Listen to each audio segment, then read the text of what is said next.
राजवाद भले पदत्रयं भूमे कस्मात् दद्दिलय ततः भूमे भूतेश्वर कृपा लब्धोर्पि भरतत्रयम् एतद् वेदस्मृत्यानि एतद् महत् कौतूहलेन यज्ञेश्वरस्य पुराणस्य वन्दनं सैवांस श्रीशुकवाच पराजित श्रीसुविष्ट हपितो देन्द्रराजभिर्भुवि सजीवित सर्वात्मना तान् वदत ध्रुवन् बलि सिजो महात्मान् सन्निवेदनेन त्वं ब्रह्मणां भृगवक्तीयमाणा अया जनयिता श्रीकाणकं जिगीषाणां विधिना विमञ्च मानाभिषेकेण मानुभावा ततो रथ कञ्चन सदृशो हतशो रसङ्गवर्णा वरदसिंहेन विराजमानो हुतासनादासविरेचात् धनुष दिव्यं पुरतो नयद्धं तृणाभिरौतो कवचं सदिव्यं पितामहदस्य दरौतमाला मलानपुषं मलनं दशुग्र एवं स विप्रार्जितयोधनार्थं वैकल्पित तस्य नयोत विप्रान् न प्रवेक्षणे कृत प्रमाण प्रह्लादमां मन्त्रनामसदार आरुह्य रथं दिव्यं दीर्घदशमारथ शुश्राधरोपन्नज मङ्गलसत्काहो स्फुरत्मकरकुण्डल प्रराजदत्तमारूढ दिनेशैव विवादे कुलेश्वर्य बल श्रीभिः सूर्युदैर्दैत्ययुतपये पिबदेरिव रथकं परिगृहीदिव धृतो विजकर्षण ब्रैत्मा भरते दिवो यावत् इन्द्रपुरीं सिद्धं कम्पयाद्यरो दशे रम्यापुवनोद्याने श्रीमन्निन्दननादिरे कुजज्यङ्गमिथुन हरिक्लायमान मनुव्रतये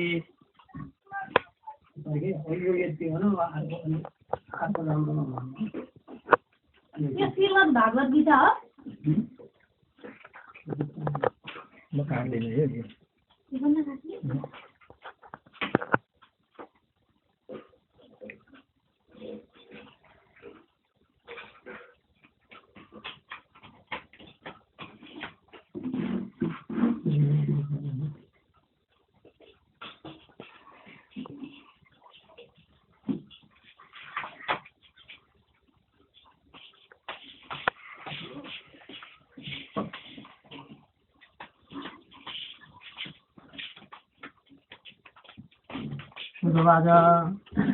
अथ वैनवती चेत् गीता भवति मनोज्ञ गाउँ निज लोकं परित्यज्य भगवान् जल वनमाली गर्न श्याम पितराज मनोहर कान्तिकाल रूपरे देविरो लसर मुखर कुण्डल श्रीरङ्गलसित सा कौशलेन विराजित कोटि मन्मथ लावण्य हरिचन्दन धरसित परमानन्द चिन्मूर्ति मधुर मुरली मुरलीधर आविवेश सौदानां हृदयान्मलानिध वैकुण्ठ वासिनायेत वैष्णवा उद्धवादय सत्कथा श्रवणार्थं ते गुणगे गुणरूपेण संस्थिता तदा जय जय रावो सरसपुटे लौकिकं सुन प्रसन्न देशे च मो शङ्करो भगवते तत्सभायां संस्थितानां सह देकीयद्विहस्मते दिशात् तन्मया वसं नारदो भाग्यव्रते अलौकिकोऽयं मुनिना मुनीश्वर शब्दाच जन्यो जटिलोकितो मया मुदा धुता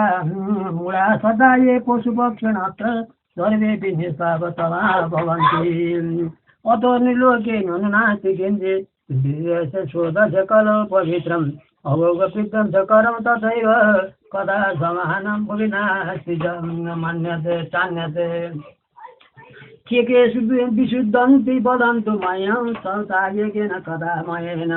कृपालोकहितं निवासितार्य प्रकाशित कोटि वैष्णवे न मार्ग कुमारा होतो ये मानव पापकृत सर्वदा तदा दुराचार रता विवार्गा क्रोधादिदग्न कुटिलास कामिन शब्दा येन कलौ पुनन्ति ते सर्वेदैना पितृमादिदुर्जगा स्त्रीणाकुलास्ता धर्मवर्जिता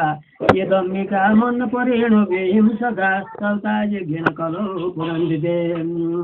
पञ्चोग्र पापा छलकर्मकारिणा क्रोधातिचाचा इव निर्दयाशये ब्रह्मसुपुषा विचारकारिण सौदायके कलौ पुनन्दिते कायेन वाचा मनसा जितातकं नितं कुर्वन्ति सदातेनये परसुपोषा मलिना दुराशय सौदायकेन कलौ पुनन्दिते कदते कृतेशानि इतिहासं पुरातनो यस्य श्रवणमात्रेण पापानि प्रजायते तुङ्गभद्रतटे पूर्वोत्पत्सनमोत्तमं यतप्रणचोदर्मेण सत्कर्म तत्परः आत्मदेव पुरे तस्मिन् सर्वदेव विशारद श्रोतास्मार्थे निष्पात दिव्ययोगाधिरा भिषुको विद्वान् लोके तत्प्रिय धुमिले स्मृता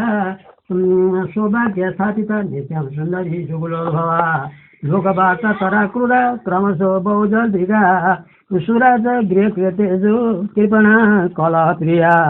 एवं निवसतो प्रणा दम्पत्योरमाणायो अर्था काम सतो राजन् सुगाय गृहादिकं पश्चात् धर्म समाज सन्ताने तवे गुरु हिरुनि भाषांसि दिनेभ्यो यथ दशरा धनार्थं धर्ममार्गेण तस्यानेतौ तथापि च न पुत्रोत्ता नादिवा पुत्रे तदत्यन्ता पुरोदृशम् एकदा सप्तदुगाने विजयस्थापनं गतः मध्याह्ने सृष्टितो जातः तडागं चौपशिवाने पिता जलनिष्णानातु प्रसादुकिन परिचित मूर्ता तत्तदेव सन्यासी कथितागतः देशापीडदलं ततो विद्रोही प्रदण्डिकं नत्वा च पदपारयो तस्य निश्वासन संसिद्धपुरा यतिरोवाच कथं रोदसी विप्रखं खाते चिन्तबलियसि बलतः स्वतरमय तस्य दुःखस्य कारणं ब्राह्मणोवाच किं भ्रमे विषये दुःखं पूर्वपापेन सञ्चितं मदीय क्रोधाशयं कवोष्टापो भवन्यते मद्दत्तं नैव गृह्णन्ति कृताद्यव विजातया प्रजादुकेन शून्योऽहं प्राणं त्यक्तुमागत दिग्विदितं प्रजाहीनो दिग्गृहं च प्रजां विना दिग्जनं चानपत्यस्य दिक्कुलं सन्तति विना पाल्यते या मया धेनु सा वन्य सर्वदा भवेत् यो मया रोपितो वृक्ष शोभिवान्य त्वमाश्रयते यद्बलं मत्क्रियाण्यन्तं यत्तत् शीघ्रं विनाश्यते निर्वासन पत्यज किं भवति तेन मे इति दासरुरोधते तत्पारदुहितपीडित तदा तस्य यते चिन्ते करुणात्मोद्गरीयसि मुद्भालक्षरमालं च वाचय मासै भवान् सर्वज्ञं सर्वं ज्ञाता यदि पश्चात् विप्रभूति सविस्तरं यतिरुवाच मुन्दज्ञानं प्रदारूपं बलिष्ठ कर्मणो गते विवेकं तु समासाद्य तेज संसारवासनात् शिव विप्रमया तेद्यत्रादं ततु विलोकितं शब्दजन्म भरि तव पुत्र नैव नैव च ससङ्गे सगरो सङ्गते सगरो दुःख सन्तते सगरो दुःख पूर्वात्मङ्ग पुरायत रेमुञ्च कुटुम्ब च सन्यासु सर्वदा सुखं ब्राह्मणोवाच विवेकेन मे भवेत् किं मे पुत्रं देहि बलादपि न त्यज्वां प्राणं त्यजेग्रे शोकमर्जित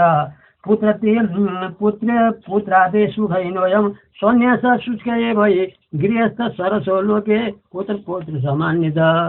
कति